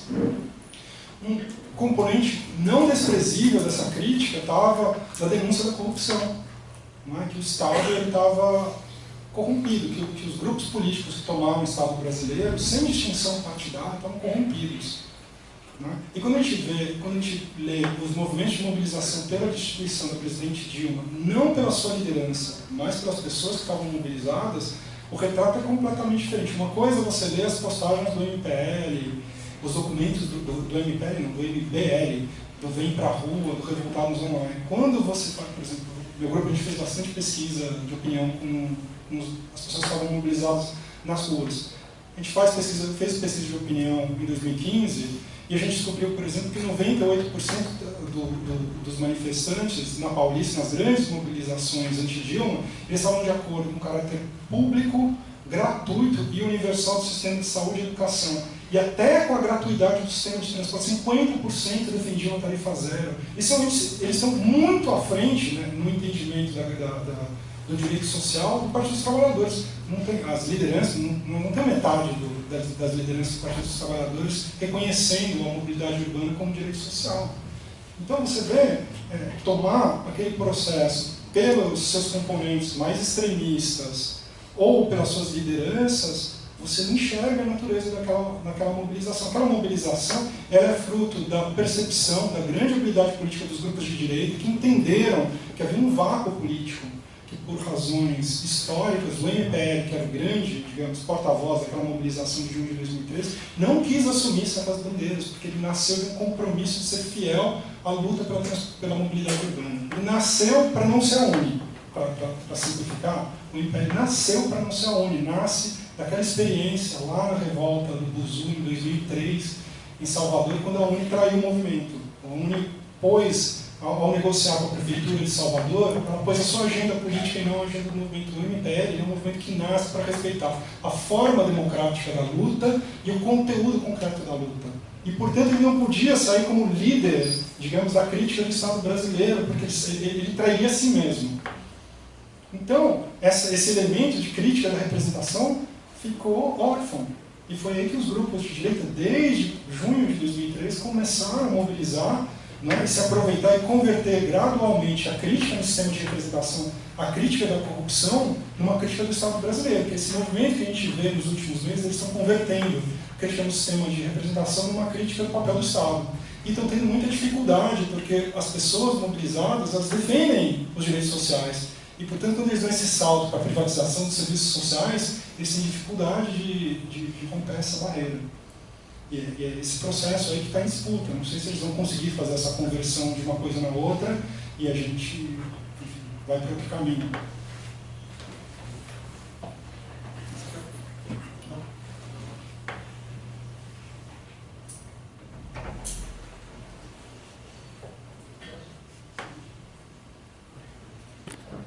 Bom dia, meu nome é Sandro.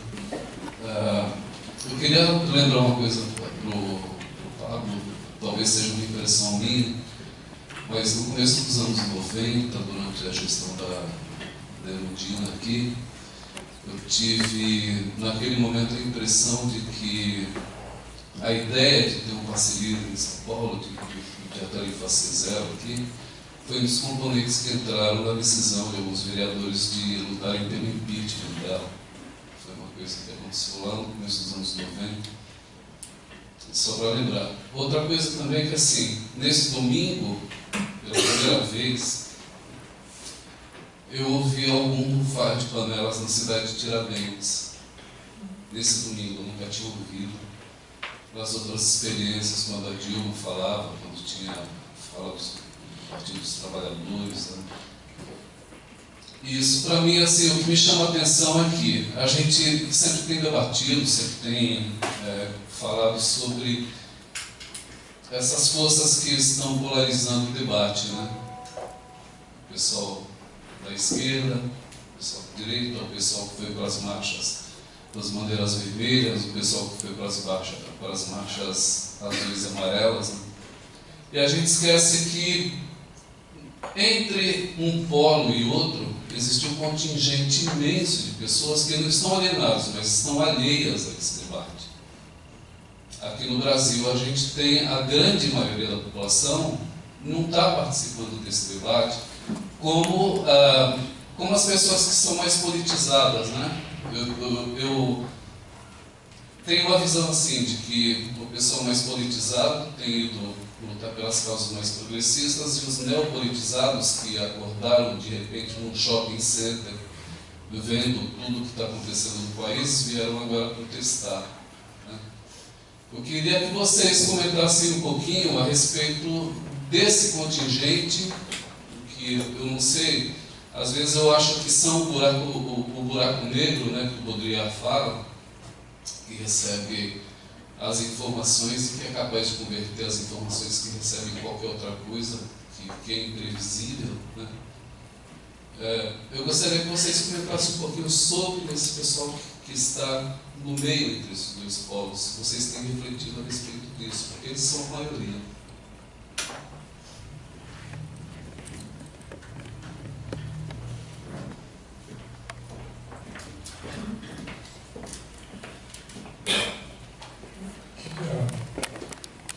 O Paulo comentou sobre as experiências municipalistas espanholas, que, a meu ver, dentro esse caldo de cultura política e de lutas políticas que a gente tem nos últimos anos, me parece que é o que mais consegue se aproximar disso que a gente está falando, de experimentações sociais e criatividade política, né? E essa experiência municipalista, ela tem possibilidades e limitações, e ela inverte uma série de modelos de universalização, de internacionalização, né? Mas ela tem uma potência nessa relação que não é unidirecional entre partidos e movimentos. Eu queria que você pudesse falar um pouco mais, Peter, se quiser, como você vê essas experiências municipalistas espanholas.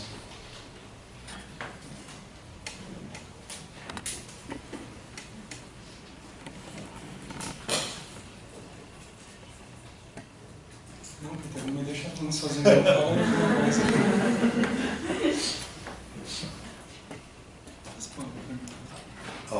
Vou dizer alguma coisa sobre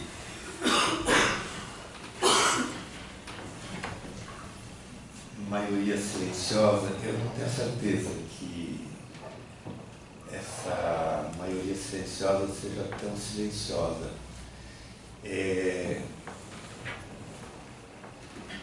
Há um tempo atrás, o Laernesto Garcia dos Santos fez uma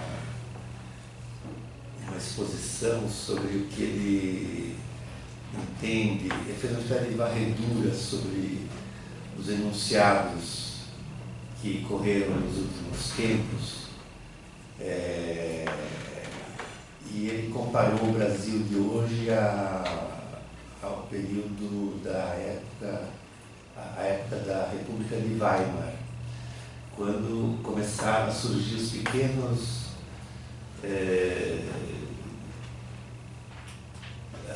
deslizamentos de sentido, né, em que uma coisa começou a significar o seu contrário, em que a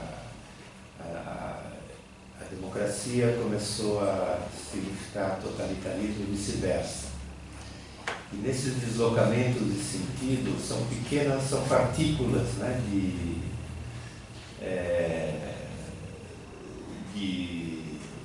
inversões que vão proliferando e contaminam o espaço do discurso, né, e vão sendo e reiteradamente vão sendo repetidos e contagiando e produzindo uma certa atmosfera onde é possível, então, sim, chamar um golpe de impeachment, não certo sentido, tudo é possível. Quer dizer, a partir de uma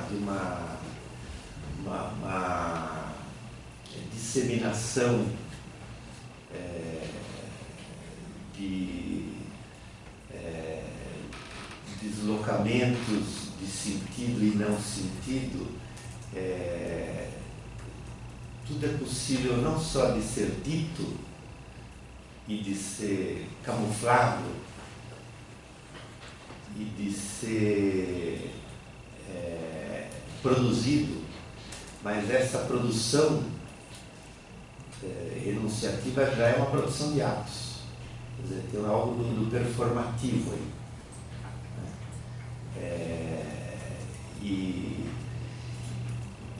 E não se deve negligenciar essa camada. Não é mera superestrutura, não é? Essa fabricação de enunciados, seja pela mídia, pela imprensa, pelos políticos, que atravessa de algum modo o corpo social por inteiro, que vai replicando, e de repente as pessoas começam a repetir sem saber muito por onde, e aquilo vai dando uma legitimidade, quer dizer, produz uma atmosfera onde o que antes parecia impossível se torna trivial. Um golpe, assim, não sei, há 4 anos atrás isso parecia inimaginável. Então, eu não sei o quanto os silenciosos também não retomam, não repetem, não ecoam, de algum modo, essa atmosfera, ela toma conta, né, quase da totalidade, né, do espaço discursivo. Agora eu queria dizer uma outra coisa, sem o rigor, eu admiro muito, a fala do Paulo foi estupenda, com muitos dados, uma concretude assim, muita pesquisa precisa, e eu vou falar uma coisa um pouco mais assim, vaga, né? Não sou estudioso assim, da história política do Brasil e sociólogo, etc. Mas eu tenho a impressão que nessas manifestações favoráveis ao impeachment, onde muita coisa de fato se misturou, e faz parte desse caldo que foi se intensificando nos últimos meses. Quer dizer, a gente não poderia negligenciar o que é da ordem do afeto. Eu diria uma carga assim, de ressentimento, de sede de vingança, de desejo de destruição, assim, de extinção de uma raça, a raça petista, assim, para falar rapidamente. Tem aí esse afeto, ele não talvez seja mais difícil de quantificar, né? Mas ele é absolutamente operativo, né? Ele é decisivo. E eu diria que ele não é só um afeto assim solto no ar, obviamente está ligado a certos interesses, mas também está ligado a certos valores e certas crenças. Também é um domínio que a gente não deveria negligenciar. Valores, crenças, tem a ver com certas formas de vida. Por isso eu tentei na minha fala um pouco, tentei aludir a isso, que há uma guerra de formas de vida também. Né? Então, quando a gente pensa o papel da religião ou de certas igrejas, claro, com dispositivos muito concretos, né, de aglutinação, de exercício de um certo monitoramento, tudo isso. Não tem dúvida que isso tudo está ancorado certa institucionalidade assim, disseminada, mas ao mesmo tempo, eu diria,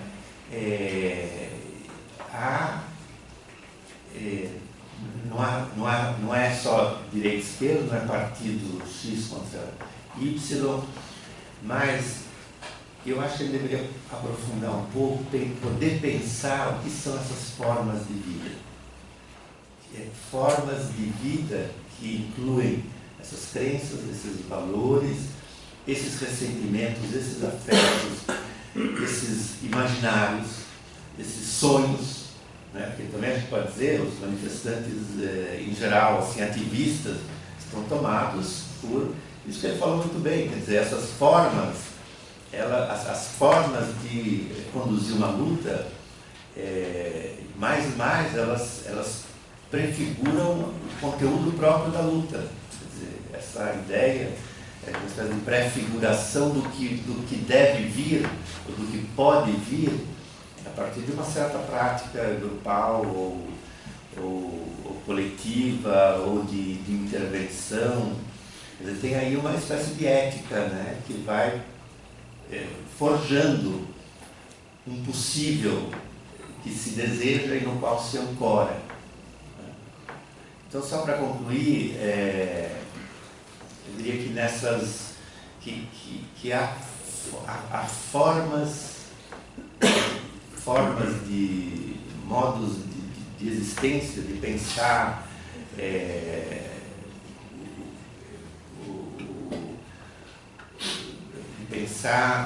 uma certa relação com o corpo, uma certa relação com o desvio, uma certa relação com a produção, com o trabalho, com a disciplina, com a hierarquia, tudo isso que seria bom que também fosse posto na mesa, né? Porque isso é absolutamente decisivo, a meu ver. Então, decisivo quanto essas outras, essas variáveis mais objetivas, mais quantificáveis e, digamos assim, mais visíveis. Então, tem um exercício que eu diria um pouco de uma certa análise biopolítica, que pudesse pensar na direção das formas de vida em guerra, que é uma guerra civil nesse sentido, que seria preciso esmiuçar melhor.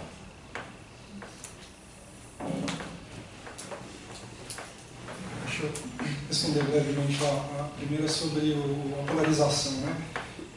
Eu acho o seguinte, como retomando uma coisa que eu tinha dito, né? O junho de 2013 foi um chacoalhão na sociedade brasileira. Uma parcela expressiva da população indo às ruas e forjando um compromisso prático com a crítica contra o Estado e a demanda por direitos sociais. Embora esse compromisso seja amplo, para 12% da população se mobilizar, ir na rua, ocupar, fazer um bloqueio de rua, ou é porque nós temos aí 50%, 60%, 70% da população apoiando isso.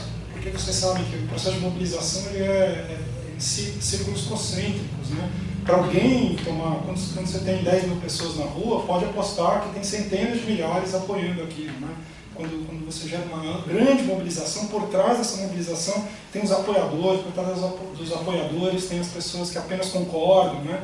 Então, quando você tem 12% da população nas ruas, que é um terremoto, tipo maio de 68, tipo 19 e 20 de dezembro de 2001, na Argentina, são esses grandes terremotos sociais. Embora junho tenha sido um desses, ele não zerou a história brasileira, né? É o mesmo Brasil com grande chacoalhão. E eu acho que a experiência brasileira é muito marcada pelo PT. Eu acho que isso explica o processo de polarização. Porque quando a gente vai ver a polarização, quem está polarizado, quem está na marcha pró e contra o impeachment, é basicamente a classe média urbana mais velha. A idade média dos dois grupos que estavam mobilizados nas manifestações pró e contra o impeachment são por volta de 45 anos. Uma dá 44, outra dá 46, depende das pesquisas. Mas são todas na ordem dos 40 anos. Né? Nas duas marchas tinha tantas pessoas com idade entre 60 e 70 quanto pessoas entre 20 e 30, para você ter uma ideia. Eram pessoas mais velhas, eram pessoas da classe média urbana. para resumir. E eu acho que isso tem a ver com o papel essa polarização gira em torno do papel do significado da experiência social do PT. A experiência social do PT marcou. O PT não é um partido trivial, é um partido tem uma história muito particular. Não tem nada parecido, não existe nada parecido, talvez o Partido Verde da Alemanha, mas entendendo que o Partido Verde da Alemanha nasceu de um movimento social específico, que é o movimento ambiental. O PT é o movimento ambiental, o movimento de mulheres, o movimento de rádios livres, o movimento negro, o movimento de moradia, o movimento contra a carestia, tudo junto, os movimentos da igreja, tudo junto. É um compromisso muito potente da sociedade brasileira em torno de um projeto político, né?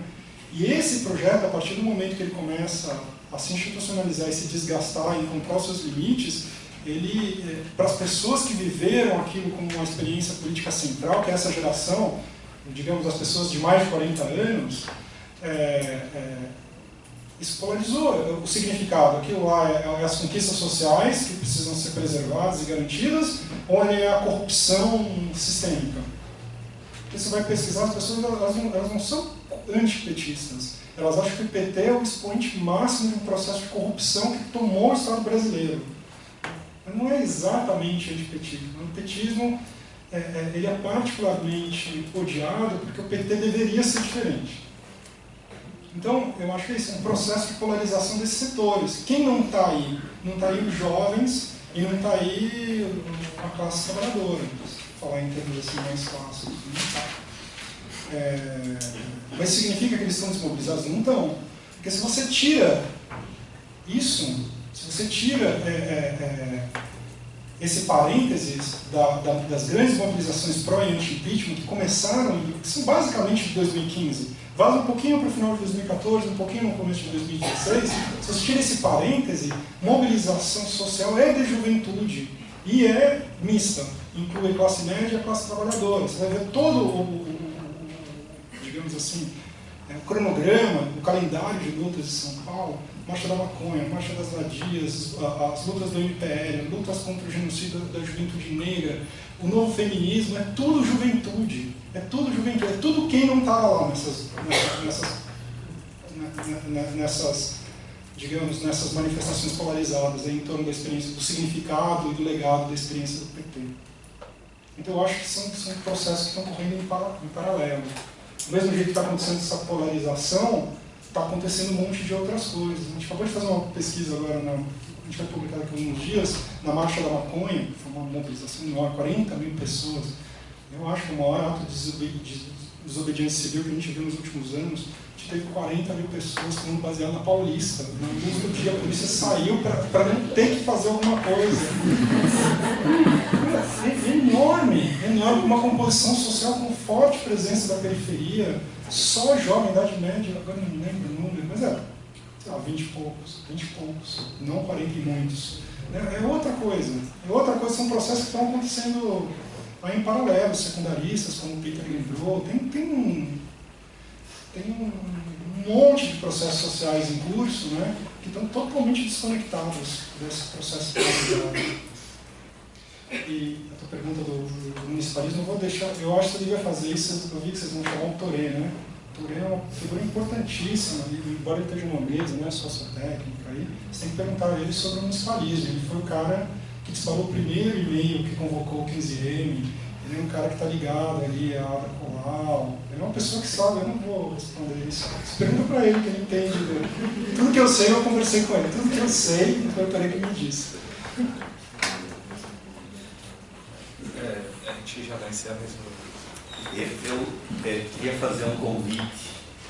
A gente tem uma editora chamada N-1. A gente vai lançar um livro daqui a pouco que conversa com todos esses temas que foram abordados aqui. Um livro chamado Aos Nossos Amigos. Ele foi publicado na França, foi traduzido aqui. Escrito por um tal de Comitê Invisível. Metade desse livro fala sobre, aliás, um terço fala sobre o que é governar produzindo uma crise, foi o nosso caso aqui, como se governa produzindo, criando uma crise. E segundo, fala sobre insurreição. Então a gente vai fazer um evento intitulado Insurreição. vai ser no sábado, dia 4 de junho, vai ser o lançamento do livro, mas a gente vai fazer uma coisa longa em volta da Biblioteca Municipal, Mário de Andrade, das 5 da tarde até as 9 da noite, e a gente vai convidar todos esses grupos que foram mencionados e vários outros, esses movimentos para intervirem, entre outras coisas. Também vai ter lá uma fala do Vladimir sobre o livro, vai ter uma palestra do Laimer sobre essa questão dos enunciados fascistas, e a gente está convocando muita gente, vai ser uma multidão, porque vai ser uma espécie de ato assim, forte para marcar uma retomada de um certo fôlego depois desse choque que todos levamos. Então é isso, dia 4 de junho, às 17h, na Biblioteca Mário de Andrade.